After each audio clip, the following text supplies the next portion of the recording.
Stop everything, because what just detonated across Hollywood isn't gossip. It's a controlled explosion of secrets that were never supposed to see daylight.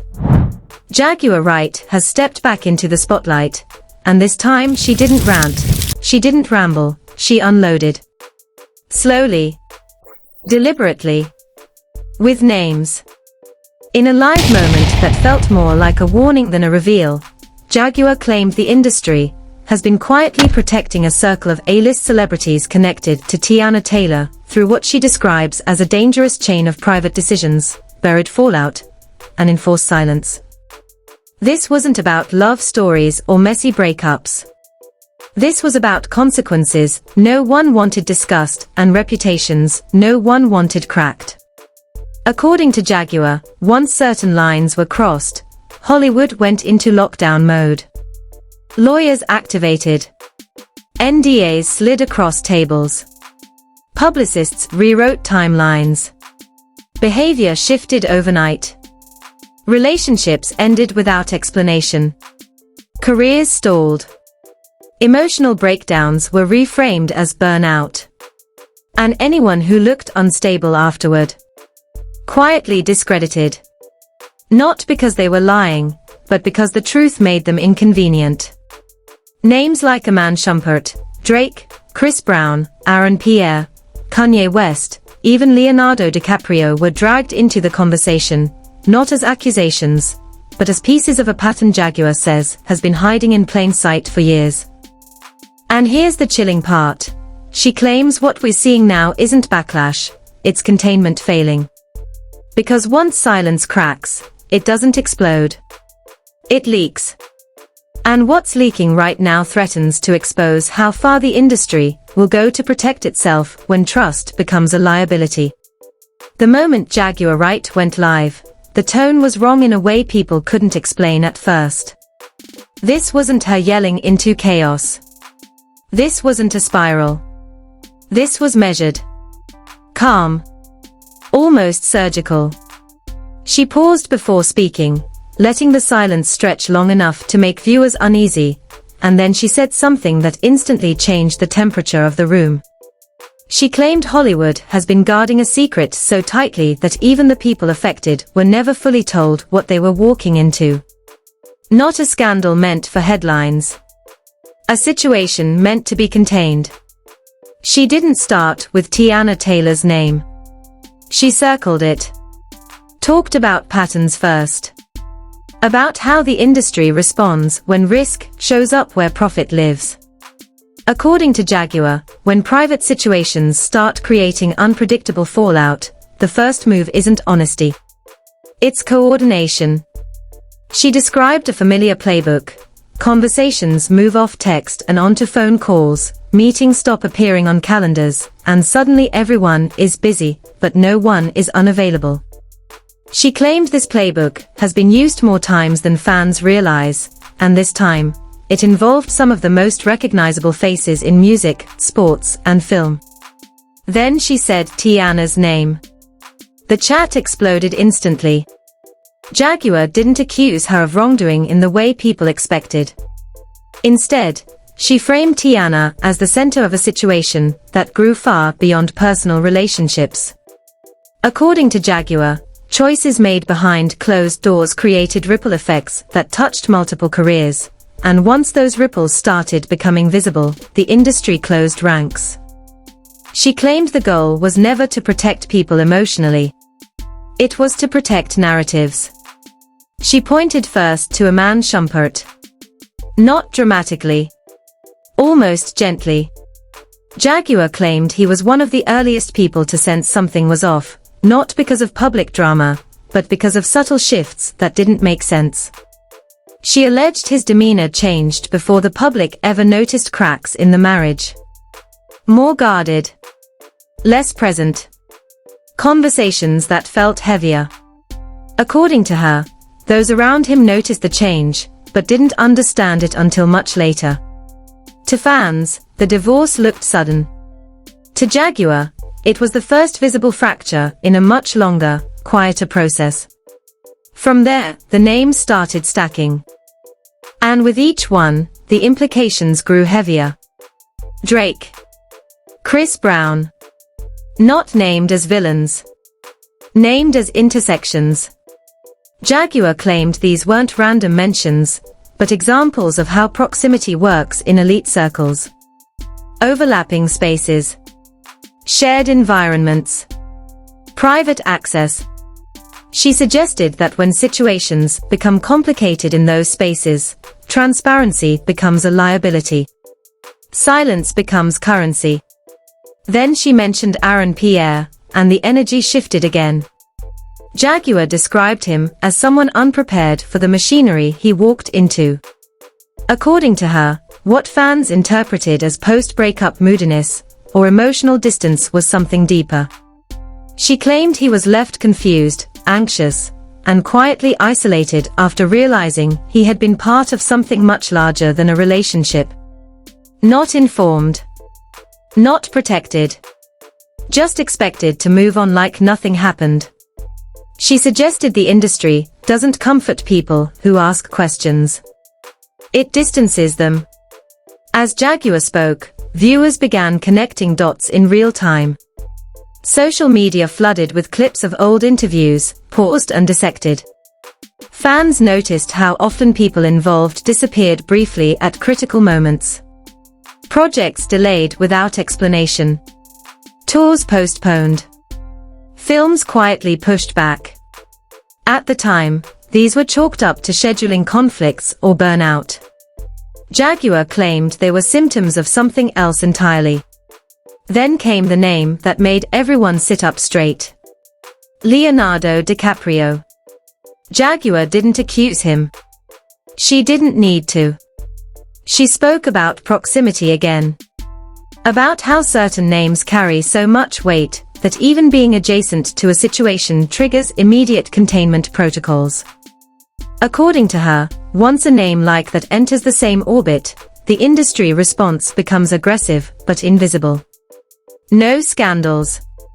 No statements. Just tighter silence. She alleged that this is where NDAs come in, not as protection, but as insulation. People sign away their ability to process experiences out loud. They are told it's for everyone's good. According to Jaguar, that isolation is where the real damage happens. When people can't speak freely, they internalize confusion. When confusion festers, behavior shifts. Anxiety rises. And then those changes are used against them. She claimed this is how people get discredited without being publicly attacked. Opportunities dry up. Calls stop coming back. Their emotional reactions are reframed as instability. Not because they are lying, but because they are inconvenient. As the live continued, fans noticed something else. Jaguar wasn't speculating. She spoke like someone who had seen this process repeat itself. She described how journalists sense stories like this long before the public does. Tips come in. Questions get drafted. And then everything stalls. Editors hesitate. Legal teams intervene. Access becomes conditional. According to her, stories don't die because they are false. They die because they are dangerous to publish. Meanwhile, social media was spiraling. Hashtags trended within minutes. Clips of the live were reposted faster than they could be taken down. Fans argued about intent, about credibility, about motive. Some dismissed Jaguar outright. Others said this explained years of unexplained behavior. Celebrities stayed silent, which only made the noise louder. Jaguar returned to Teyana without ever vilifying her. She framed her as someone who never slowed down during the most sensitive periods. Always working. Always visible. According to Jaguar, movement is protection. Stillness invites questions. Momentum drowns them out. She claimed this wasn't ambition. It was survival within a system that punishes pause. As the live drew closer to its midpoint, Jaguar said something that froze the chat. She claimed what she was describing wasn't over. That what the public was seeing now, breakups, distance, awkward interviews, was not backlash. It was recalibration. People quietly adjusting their behavior, because silence had cracked, just enough to make everyone nervous. She warned that more names existed. More connections. More documentation, not necessarily messages, but patterns. Timelines that don't align. Decisions that suddenly make sense when viewed together. She said once people start looking at behavior instead of headlines, the story changes completely. And then she ended the first stretch of her live with a line that hit like a threat without sounding like one. She said the most dangerous secrets in Hollywood aren't the ones that destroy careers. They're the ones that quietly follow people home, change how they trust, and never get explained. And if that silence breaks any further, she implied, the next wave won't be whispers. It will be impossible to ignore. After that warning landed, the live didn't slow down, it tightened. Jaguar's voice dropped lower, steadier, like someone who knew she'd crossed a threshold and wasn't interested in walking back. She said this was the part people always misunderstand. The fallout doesn't come all at once. It comes in stages. First, confusion. Then distance. Then silence dressed up as professionalism. According to her, that's how you know containment has begun. She described what happens behind the scenes when a situation threatens to spiral beyond control. The calls don't come from friends. They come from intermediaries. People whose job is to check in without asking real questions. Jaguar claimed individuals involved were quietly advised to step back, recalibrate, and protect their peace, language that sounds caring but functions as a muzzle. She said peace is the word they use when they don't want you asking why things suddenly feel wrong. Then she returned to the men whose names had already rattled the room, this time with sharper detail. She spoke about Drake and Chris Brown not as central figures, but as proof of how overlapping worlds create shared risk. According to Jaguar, when powerful circles intersect, silence becomes a collective agreement. Not spoken. Understood. She suggested that once more than one influential person has reason to avoid a topic, the topic becomes radioactive. No one wants to be the first to break ranks. Viewers noticed something unsettling as she spoke. None of the names she mentioned had denied anything. No pushback. No dismissals. Just absence. Jaguar leaned into that. She said denial is loud. Silence is strategic. And the silence right now, she claimed, was doing a lot of work. She pivoted back to Aaron Pierre, and this time the picture got darker. Jaguar described what happens when someone without deep industry armor realizes, too late, that they are inside a machine built to keep moving, not to explain itself. She alleged that what fans saw as emotional withdrawal was actually hyper-awareness. Watching every word. Second-guessing every reaction. Wondering who was safe to talk to. According to her, that kind of pressure doesn't make people dramatic. It makes them cautious. And caution, in Hollywood, is often misread as guilt. She claimed Aaron's sudden distance from public affection, his careful interviews, his restrained presence weren't signs of indifference. They were signs of someone being advised, quietly, to say less, feel less, reveal nothing. Jaguar said that's how people survive moments like this. You don't defend yourself. You don't explain. You let the noise burn itself out and hope you're still standing when it does. As she spoke, social media erupted again. Old clips resurfaced of Aaron appearing tense, evasive, almost rehearsed. Fans who once praised his composure began questioning it. Was it calm, or was it control? Twitter turned into a war zone. One side accused Jaguar of connecting dots that weren't there. The other side argued the dots had been there all along, people just didn't want to see them. Jaguar then turned her attention to Kanye West, and the tone shifted again. She suggested that when someone already labeled unpredictable becomes adjacent to sensitive situations, the response is ruthless. Not to protect them, but to protect the structure. According to her, unpredictability threatens managed narratives, and managed narratives are the backbone of celebrity survival. She implied that this is why some breakdowns are televised while others are quietly absorbed. Exposure is selective. She spoke about NDAs again, this time focusing on their psychological impact. According to Jaguar, signing one doesn't just silence a person publicly. It isolates them privately. They can't talk to collaborators. They can't talk to friends in the same circles. Sometimes they can't even talk to family without fear of saying the wrong thing. That isolation, she claimed, is where the real damage happens.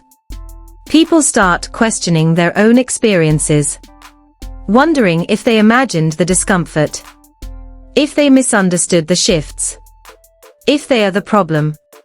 She alleged that this pattern played out repeatedly. People on the periphery, assistants, collaborators, partners, felt something was off, but were advised to stay focused. Those who pushed were labeled difficult. Those who withdrew were labeled unreliable. Nothing overt. Nothing actionable. Just enough friction to make staying quiet the easier option. Then Jaguar said something that made the chat freeze again. She claimed journalists had been circling this story for years. Not this version. Earlier versions. Fragmented ones. Tips that never lined up cleanly enough to publish. Sources who went cold mid-conversation. Editors who suddenly needed more confirmation than usual. According to her, this wasn't skepticism. It was pressure. Legal pressure. Access pressure. The kind that doesn't need to threaten. It just reminds you what you'll lose. She pointed out how strange it was that the internet, which usually refuses to let anything go, seemed to move on from certain moments unusually fast. Breakups without explanation. Projects disappearing. People vanishing at what should have been career peaks. At the time, fans blamed timing, burnout, or personal choice. Jaguar claimed those explanations were convenient because they stopped curiosity at the surface. As the live pushed deeper, her focus widened from individuals to systems. She said this wasn't about one person being right or wrong. It was about how quickly human experiences are minimized when they threaten profitable images. According to her, the industry doesn't need villains. It needs silence. Silence keeps everything functioning. Then she returned to Teyana Taylor again, and the chat braced for impact. Jaguar was careful. She didn't frame Teyana as a mastermind or a victim. She framed her as someone whose image never cracked, because the machine around her worked exactly as designed. Every appearance polished.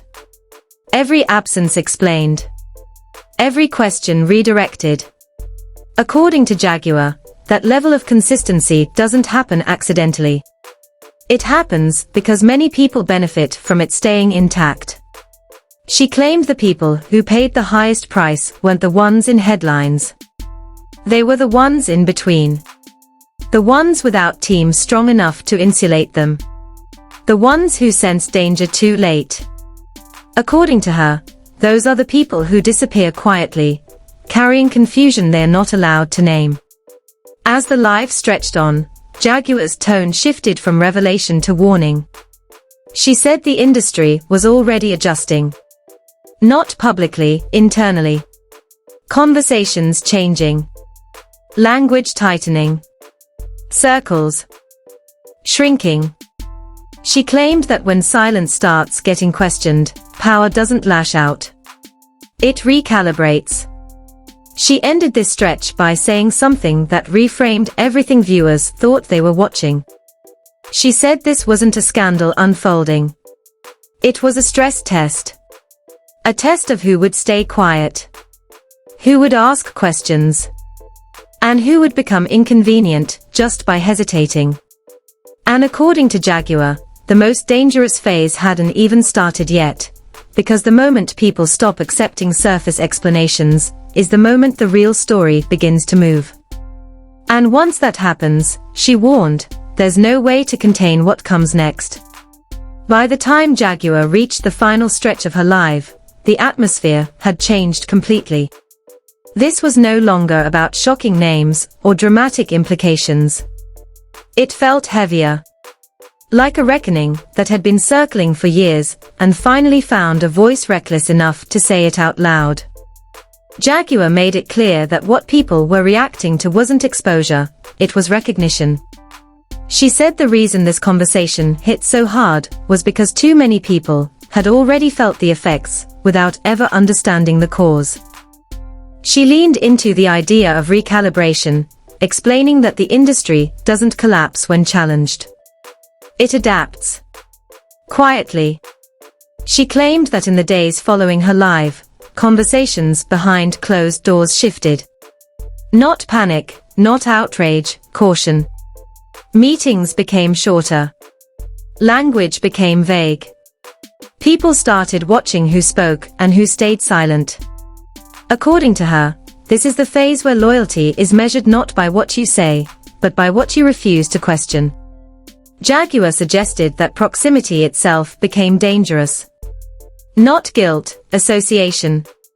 She alleged that collaborators began distancing themselves preemptively, not because accusations were proven, but because uncertainty is treated like contamination in elite spaces.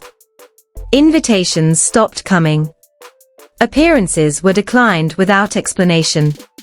Projects were reconsidered.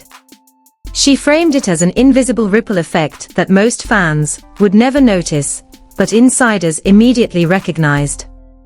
She returned once more to the idea of silence as a tool, saying the industry doesn't need to threaten people anymore. It just needs to show them examples. According to Jaguar, everyone knows what happens to those who keep asking the wrong questions. They don't get attacked. They get stalled. Momentum slows. Access disappears. Their names stop circulating in rooms where decisions are made. It's clean, professional, and devastating. Then she addressed the backlash she knew was coming. She said she would be labeled unstable, bitter, desperate for attention. All right, so we gotta behave. She said those labels weren't accidental. They were part of the same system. Once a messenger is discredited, the message becomes optional. She reminded viewers that uncomfortable truths rarely come from people the system considers respectable. They come from people with nothing left to protect.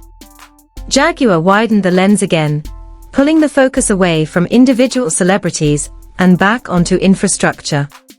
She described a hierarchy of crisis response that kicks in the moment trust becomes a liability. First legal counsel. Then public relations. Then reputation consultants. Only after narratives are secured do emotional consequences even enter the conversation, and even then, only if they can be managed. According to her, people confuse image protection with damage control. Damage control would require accountability. Image protection only requires silence. She spoke about how agreements designed to protect brands end up isolating human beings. How people are encouraged to move forward without ever being given context. How confusion becomes a permanent state when answers are withheld. She claimed this is why so many public figures look changed afterward. Not broken. Just dulled. Less curious. Less open. More careful. Jaguar suggested that what fans interpret as people acting different is often the result of constant self-editing. Every word becomes a risk assessment. Every emotion becomes something to suppress. According to her, that's not growth. That's erosion. And erosion doesn't make headlines. It just reshapes people slowly until they no longer resemble who they were before. She revisited the role of the media, alleging that many journalists knew fragments of this story long before it surfaced publicly. Tips arrived that couldn't be corroborated because sources were too afraid to go on record. Editors demanded confirmations that could never exist in writing. Legal teams flagged exposure not because facts were wrong, but because consequences were too high. According to Jaguar, stories like this don't disappear because they lack truth. They disappear because truth threatens access. She pointed out how easily the public is redirected. Give them a breakup to debate, a personality to dissect, a rumor to fight over, and they won't notice what's being shielded behind it. She claimed that surface-level chaos is often intentional. It keeps attention busy while the real machinery stays untouched. As the live moved toward its end, Jaguar shifted from exposing to warning. She said the industry underestimated one thing: memory. Fans remember when things don't add up. Audiences remember disappearances. Patterns linger longer than press cycles. And once people start comparing timelines instead of headlines, containment becomes fragile. She made it clear that what comes next won't be dramatic. It won't be one big reveal, or a single document leaking. It will be cumulative. Small confirmations. Awkward moments. Inconsistencies that don't align with official narratives. According to her, systems built on silence eventually contradict themselves, because silence requires constant coordination. And coordination always slips. Jaguar closed by saying this story was never about destroying careers. It was about confronting a culture that treats people as expendable once they stop being convenient. A culture where silence is rewarded more than honesty. Where trust is treated as a resource to be managed rather than something to be protected. She said the most dangerous realization for the industry isn't outrage. It's exhaustion. Exhaustion from watching the same patterns repeat with different faces. Exhaustion from accepting partial truths as full explanations. And once that exhaustion sets in, people stop cooperating with narratives that no longer make sense. She ended with a line that didn't feel like a threat, but landed like one. She said what the public just heard wasn't the end of the story. It was the moment people started listening differently. And once listening changes, control doesn't disappear overnight, but it does weaken. Because silence only works when everyone agrees to keep it. And according to Jaguar Wright, that agreement is starting to fall apart. If you made it this far, it's because you can feel it. This isn't just another celebrity story you scroll past and forget. This is one of those moments where the industry flinches, the internet leans in, and silence starts to feel louder than any headline. Walking away now means missing the shift as it happens. Missing the follow-ups, the quiet confirmations, the moments people will pretend weren't connected when they absolutely were. So don't sit on the sidelines. Hit like if you believe there's more going on behind polished images than we're ever told. Drop a comment with what you noticed, what didn't add up, what suddenly makes sense now, because these conversations don't move forward unless people speak. And subscribe right now, because this story doesn't end with one live, one clip, or one reaction.